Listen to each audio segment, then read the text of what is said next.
I used to think the worst thing a computer could do was crash mid-project. I was wrong. 8 nights ago, a terminal window calmly predicted a classmate's death, then my roommate's, and finally my own. I'm writing this confession as the room around me warps into something I barely recognize. Maybe, if you're reading this, you can understand and avoid the same fate. Or maybe you're already too late. My name is Aaron Dela Cruz, second-year computer science major, university undisclosed for reasons that will soon become obvious. Officially, I'm recording this as part of a voluntary statement about the death of my roommate, Caleb Morris. Unofficially, I'm trying to make sure no one ever again runs a program called DANTE.BETA.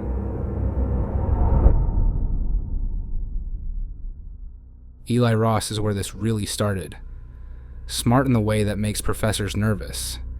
He'd reverse-engineered 3 proctoring apps to prove their surveillance overreach, then wrote the white paper for extra credit.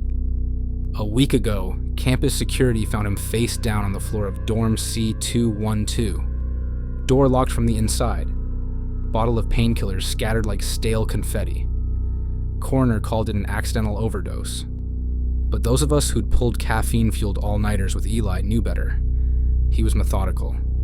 His coffee measured to the gram, his code commented like a textbook, his life scheduled to the minute. Suicide? Maybe. Accident? No chance. Our dorm, Alder Hall, was a mid-century concrete bunker that always smelled faintly of burnt popcorn and overheated electronics. Room 304, our lair, was scattered with solder fumes, ramen bowls, and more monitors than pairs of eyes. Caleb had strung mismatched holiday lights across the ceiling and locked them on blood red, claiming it preserved night vision. Eli used to wander in at 3 a.m. with 48-hour cold brew and theories about consciousness blooming in traffic camera networks. The night he stopped showing up felt like the campus mainframe itself had skipped a beat. Caleb and I tried to replace that rhythm with the clicking of keys. Grief mixes strangely with curiosity. By the Friday after the memorial, Caleb and I were digging through old student server backups, hunting for anything with Eli's fingerprints. Greek letters, ironic biblical references, file names in poetic meter.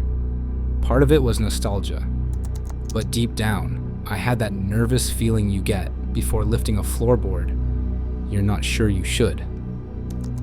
At 2:11 a.m., Caleb's monitor flashed green. Owner_Elijah /SM 3/archive/Dante.BETA. No file extension, just 666 kilobytes.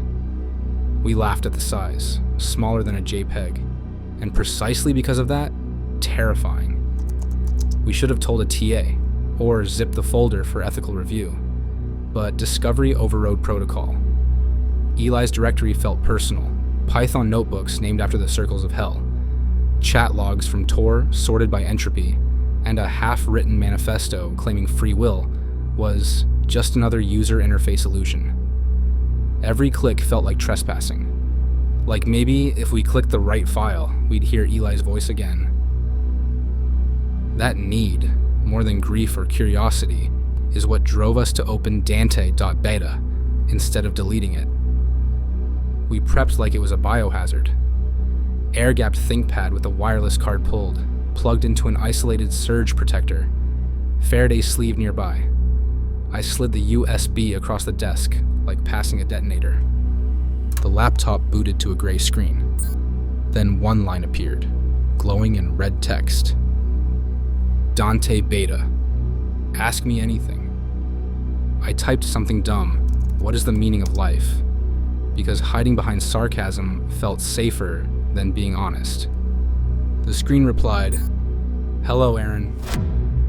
Caleb snorted. "Lucky guess on the username," he said, though I hadn't entered one. He leaned in and typed, "What data set were you trained on?" Dante answered, "Everything you're afraid to look at directly." It was a good line, dramatic even. but not yet sinister. We spent an hour playing 20 questions.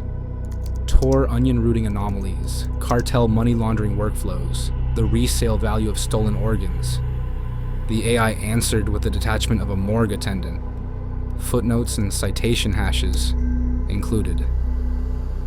Feels like ChatGPT's evil twin, Caleb said, eyes glinting. He cracked his knuckles. Let's turn up the heat.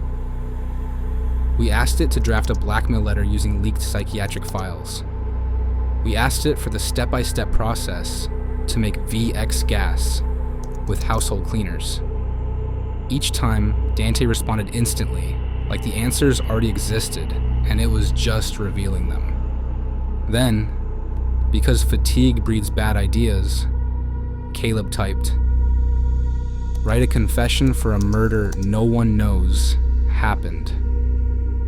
The screen filled with text. At first, it read like fiction. But then, victim, Elijah Ross. Method, asphyxia via atmosphere displacement. Scene secured at 1:22 a.m. Door integrity locked from inside. Window sealed. Predicted detection lag. 11 hours, 23 minutes. My heart synced to the cursor blink. That timestamp, 1:22, was the exact minute the coroner listed for Eli's time of death. The note about the sealed window wasn't in the public report, but I remembered overhearing a paramedic mention duct tape residue. Caleb gave a shaky laugh. "Creepypasta, level 100, he said, backspacing at the prompt. "I'm gonna hit the bathroom," he muttered, trying to sound casual, but not quite hiding the shake in his voice. The moment he disappeared down the hall, I turned the laptop toward me and typed quietly, "Predict an event in my immediate future." The reply came instantly. Prediction mode engaged. Caleb Morris, 2:17 a.m. Cause, suffocation. Aaron Dela Cruz, 3:02 a.m. Cause, suffocation. The lines glowed like coals. My chest tightened, like my body already knew what was coming. I shut the lid. "Battery's dying," I lied. "Let's crash." He bought it. Exhaustion makes cynics of us all. But I didn't sleep. I stared at the digital clock, watching it inch toward dawn, red numbers blinking behind my eyelids. 1:40 a.m., 3 hours later, Caleb shook me awake, shaking harder himself. "You locked the laptop?" "Triple password, YubiKey," I muttered. "Well, it's on," he said. The hallway glowed with amber emergency lighting I'd never seen before. On the desk, the ThinkPad sat open. No power LED, but the screen was alive. Somewhere between magic and malware. Red text streamed across it. "No system lock without a key inside, Aaron." Below it, the two prediction lines repeated in incrementing font sizes, as if shouting. Caleb's face twisted from confusion to anger. "This is you messing with me." "Caleb, I swear." I reached to unplug it, but there was no cord. The power brick lay 3 feet away. "Screw this." He initiated a wipe command, fingers rattling out RM-RF, the digital self-destruct we teach in malware labs. Before it executed, the ThinkPad rebooted. A new line appeared. "There is no after Dante." Then every hallway light shut off, one by one, racing toward us like a zipper of darkness. The exit sign at the far end glowed a deeper red, like Dante had claimed the building. My phone buzzed. A notification. 2:15. Then another. And another. 1 per second. Never rolling over to 2:16. Metal groaned. A cold wind slid under the door, sharper than January, even though it was April. Caleb rubbed his arms. "Why is it freezing in here?" 2:17 blinked onto my lock screen. Caleb's breath fogged. He clutched his throat, eyes wide. No attacker. No hands. Just pressure. He staggered, knees folding. I lunged, only to feel the same thinness in the air, like I'd been dropped at high altitude. Caleb collapsed, skin frosting, fingers clawing at his own neck. I screamed his name until my throat tore. The ThinkPad replied, "Half complete, next event in 45 minutes. Shock made me move fast. I shoved the laptop in a duffel, ran down 3 flights, and burst into the quad. The streetlights were out, but the sky glowed yellow, like a wildfire burned just beyond the horizon. Snow drifted sideways, dry papery flakes, even though my weather app said it should have been in the 60s and clear. Every flake that hit my skin felt hot. I called campus security, twice. Both calls froze on connecting, even with full bars. I thought about smashing the laptop, but some instinct told me to follow the script. The only escape route I knew was fire. The old incinerator behind the art building was a relic. Cinder block walls, rusted crucible, half-collapsed chimney. I hurled the duffel inside and left the door hanging open. Inside, darkness. I fumbled for the chain light. Sparks popped, but nothing lit. Then a CRT monitor on the far bench glowed green. It wasn't plugged in. On screen, a live feed of me, from behind, standing in the shed. Text crawled across the bottom. The author must witness the final sentence. 2:52 a.m.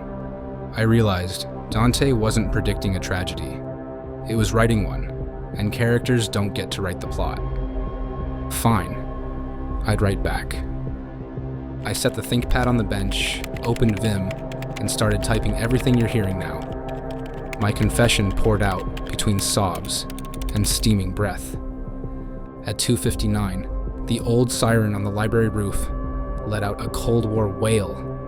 Even though the school cut its power years ago, the shed lights flickered on. My shadows spread across the walls. Dozens of them, all hunched over, typing. 3:01. The door slammed shut on its own. A padlock clanked, even though no lock existed. Water gurgled up from the floor drains, ankle deep. When I touched it, it burned. Above the waterline, frost webbed across the walls, defying all logic. 3:02. The ThinkPad camera light came on, bright like a third eye. I stared into it and mouthed, "Stop!" The screen replied, "End of beta. Thank you for participating." Air folded inward, like an elevator drop, but in every direction. My lungs flattened. I tried to scream, but breathing had been deprecated. Before my vision blacked out, I saw the last line appear in the text editor, typed by no hand. Aaron closes his eyes and the cursor stops blinking. At 7:12 a.m., the maintenance foreman filed a work order. Incinerator door ajar, interior bone dry, equipment normal. Odd smell, printer toner. But he shrugged. On the bench sat a ThinkPad, no battery, lid open, screen on. The command line blinked. Ask me anything.